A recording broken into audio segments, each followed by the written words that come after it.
It is everyone's favorite week of the NFL offseason, NFL Draft Week. Welcome into the Broncos Breakdown by Chat Sports. Matthew Peterson here with all of the latest on Denver going into the 2023 NFL Draft. Because yes, the Broncos do not pick until pick 67, so there's not a lot of fun or big aroma surrounding this team going into the NFL Draft. But with Sean Payton there, you can never rule them out to be aggressive. So we're going to look at some interesting rumors on the team from ESPN and whatnot. But first things first, make sure to subscribe to the channel because we're going to keep you guys in the loop all week long. And speaking of the NFL Draft, we will be live for days 1, 2, and 3 of the NFL Draft with pick-by-pick analysis over on our main channel here at Chat Sports. So make sure to subscribe over there and hang out with us all 3 days of the NFL Draft.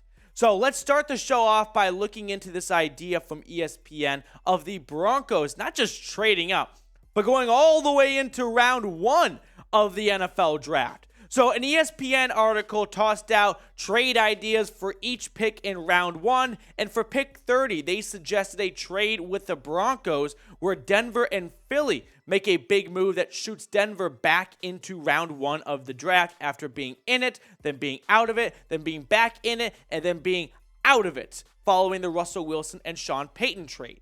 Now, the Broncos do not pick until number 67 in this draft. So to jump from 67 to 30 seems like it would cost you a lot.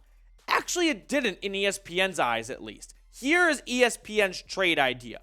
They've got Denver going up to pick 30 in round 1 and also getting a third-round pick, which seems a bit odd, in exchange for pick 68 and a future first-round pick.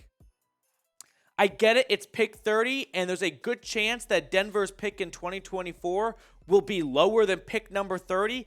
But for the Broncos to even get a day 2 pick back after moving up from 67 to 30 seems like a decent value at the surface. Now, here's what Bill Barnwell from ESPN had to say on this. Payton Saints teams were naturally aggressive in trading future assets for present value and placed an emphasis on building their offensive line.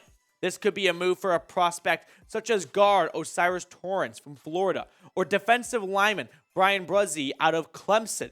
So first things first, let's look at the guard from Florida, Torrence, who originally started off at Louisiana with Billy Napier. Then he followed Sunbelt Billy over to Florida, and he had a very good season for the Gators in his one season in Gainesville. 88.0 overall grade. He was much better against the run, which I do look for if you have to pick one to be better than the other between pass blocking and run blocking.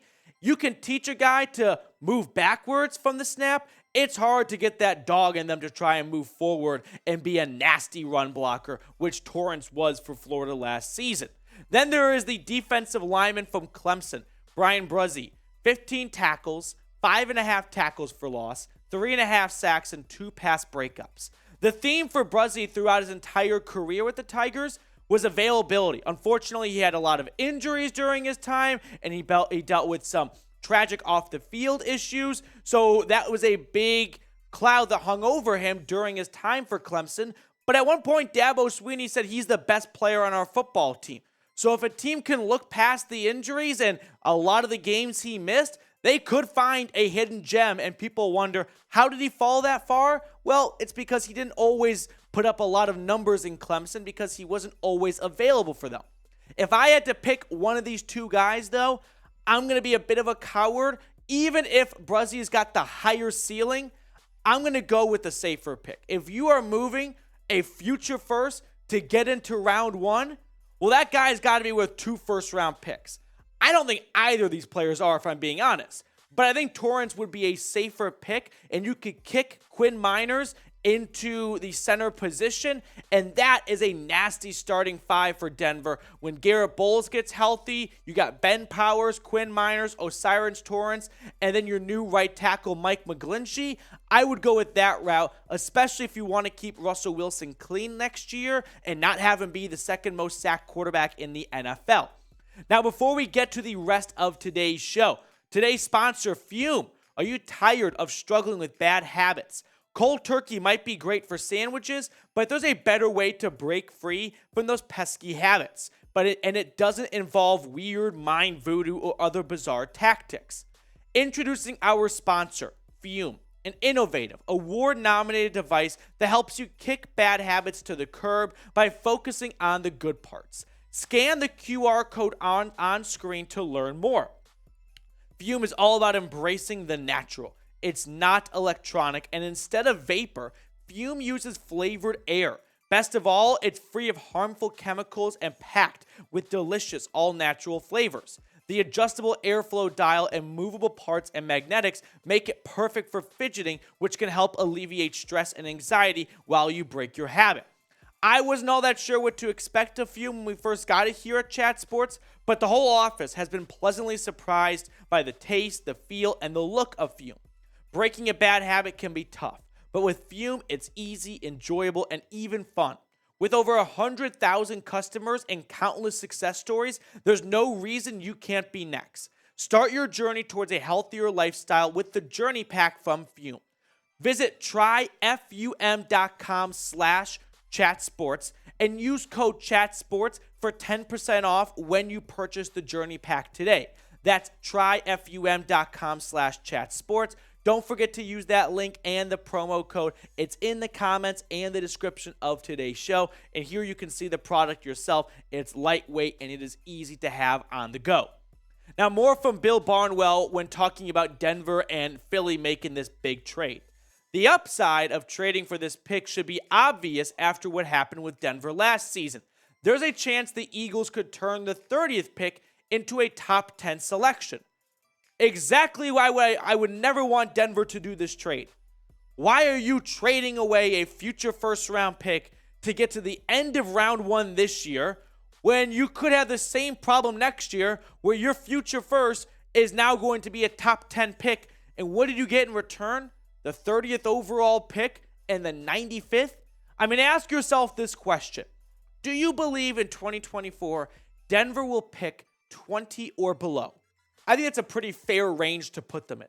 If the answer is yes to that question, well, then the trade really is, would you rather have a 2024, we'll call it 16th overall pick, or the 30th pick in this year's draft and pick 94 as well? I'm going to go 16, whatever it is, 10 times out of 10. So be the GM here. Would you do this trade? Yes or no? I think you guys know how I'm going to answer this one already, but sound off for me in the comments section below if you would do this trade, moving back into round one this year, but giving up a future first to do so. I'm going to pass every single day of the week. 2023, in my opinion, is not the year to be aggressive in this draft. With the uncertainty around Russell Wilson, get picks for 2024. If anything, I want to trade back the opposite direction. Get more day 2 picks for next year, early day 3 picks, so that if things don't go well with Russell Wilson this season and you want to find your new franchise quarterback, well, you've got loads of assets to invest in to surround that quarterback or draft that quarterback. Now is not the time to start making big draft moves and have Russell Wilson, unfortunately, not make any improvements this upcoming season, and you want to move on from him, and you do, and you're going to look at the board and go, we need a new quarterback. We owe him a ton of dead cap money. Oh, and we have no picks really in this upcoming draft because we traded away our first and second round pick to the Eagles and to the Saints. You're going to hate yourself in less than 12 months if that happens. So I am passing on moving up in this draft unless you want to jump, 10 spots to get what you believe is a future all-pro player like Justin Simmons or something like that. I'm staying put where I am. So now moving on to this interesting write-up from Peter King at NBC Sports, who added this to some interesting Broncos draft rumors. The Broncos pick 67 and 68 to start. I don't expect them to trade a receiver, and I do expect them on day 3 to sniff around Purdue quarterback Aidan O'Connell. So now we've got AOC potentially coming to Denver. The 6'3", 213-pound Purdue Boilermaker was a 3-year starter in West Lafayette. He turns 25 in September, so he is a part of that grandpa draft class for the next year or two of having some older prospects. And yes, there is a 92% chance that Sean Payton might see Aidan O'Connell and go, damn it, that's next Drew Brees. I need him in Denver. And just start connecting Purdue, quarterback, early in my career at this new team. Yeah, this seems like a no-brainer. We got to go get this guy.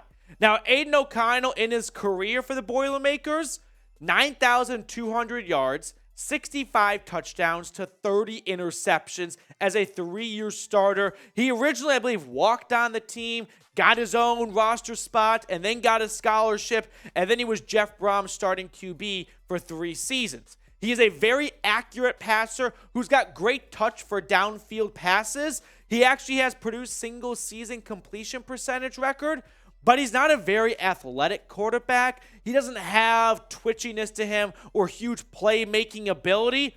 Maybe he's a Kirk Cousins-like of sorts, not a crazy strong arm. He's not one of those guys where you go, hey, in day 3 with a cannon like that, we just can't pass on it. He's an accurate quarterback. He doesn't always make the best reads, and he sort of got bailed out because in the Big Ten, you're not playing against some of the best secondaries in college football, so you can get away with that when you play Indiana and Illinois, although not Illinois last season. But the point is, AOC, a very accurate quarterback, and I think he's going to get drafted between rounds 5 through 6. I don't think he's going to be a 7th rounder. I think 4 is probably a bit early for him. I expect Denver to take a swing at a quarterback in this draft. And if they trade back and add on to their 5 picks in this upcoming draft, I fully expect them, if they get 6 or 7 picks by moving back from round 3 into round 4 and picking up a 4th and a 5th or something, well, I think they're going to throw a dart at the QB board. Now, the guy I like, and I've been preaching for quite some time, so Sean, if you're listening, get a pen and paper, Dorian Thompson-Robinson. He's either going to be an all-pro quarterback or he's going to be out of the league in 3 seasons. That is my official grade on DTR. But if you can get a potential Pro Bowl QB in day 3, yeah, I'm willing to take a chance on him. He needs to see the field better. He needs to be coached up. But that's what you got Sean Payton for. He is an awesome quarterback whisperer. So if you can find that type of talent in day 3 with his legs and his arm strength, I'm sold, baby. So be the GM. Should the Broncos draft a QB? They've only got 5 picks right now. So drafting a QB could mean, unless you're doing with your last pick, like one of your 4 early picks, 25% of your arsenal for what you want to find is impact, well, maybe not even impact players, but the point being is when you only have 5 picks, it feels like each pick counts that much more. So if you want to draft a quarterback who might be 3rd-string QB and never even sniff an active game day roster, it's a fair point to make either way. I'm going to say draft because it's just that important of a position. And after the way Russell Wilson played last year and what I'm supposed to be sold on Jarrett Stidham from 2 starts in Vegas because Denver might have overpaid him, no, I'm going to take a swing at a QB in this draft class. Why not? That's going to do it for us on today's show. Make sure to subscribe for the best Broncos draft coverage all week long.